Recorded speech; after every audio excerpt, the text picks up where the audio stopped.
Serial तेरा मेरा साथ रहे में गोपिका को बेचारी को आशी और रमीला ने बुरी तरह से फंसा दिया है और रमीला ने मोमोज लाकर अब गोपिका के लड्डुओं से बदल दिया।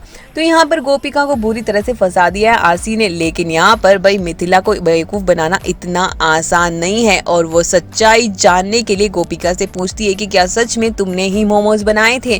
तो रसोड़े में कौन था और आशी को बुरी डांट पड़ सकती है, इसीलिए गोपिका इल्ज़ाम खुद पर ले लेती है और आशी उसे हाथ जोड़ते नजर आती है। और वहीं पर रमीला और आशी उसको कमरे में लेकर जाती है जहां पर वो साड़ियों को जलाकर उसके सामने उसे मजबूर करते दिखती है कि या तो हम साड़ियाँ जला दे वरना तो मिथिला के सामने यही एक्सेप्ट करना कि तुमने ही मोमोज बनाए थे और लड्डू नहीं बनाए थे। तो इसके बाद में बेचारी गोपिका इस मजबूरी की वजह से हाँ कर देती है। लेकिन मिथिला इस बात को सच्चाई नहीं मानती क्योंकि उसे पता है कि गोपिका ऐसा बिल्कुल नहीं कर सकती।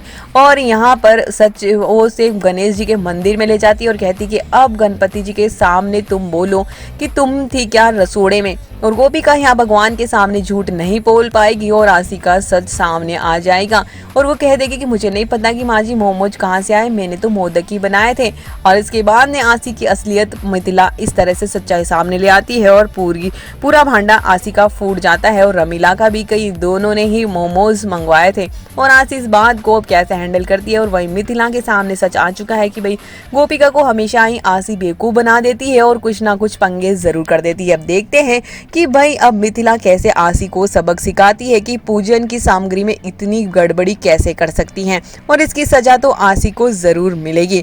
और मिथिला के सामने धीरे धीरे आशी का असलियत जरूर सामने आ रही है और गोपिका की भी, कि गोपिका को कैसे बेवकूफ़ बनाती है और कैसे इस पर इल्जाम डाल देती है और गोपिका भी उसे बार बार बचाती है। और इस बात से मिथिला परेशान हो जाने वाली है और आशी को अब आशी पर कड़ी नजर रखने वाली है। तो साथ में उसे पता है कि गोपिका गलत नहीं कर सकती, इसीलिए वो उसका इनडायरेक्टली साथ देते भी दिखेगी और आशी को सजा देते दिखने वाली हैं।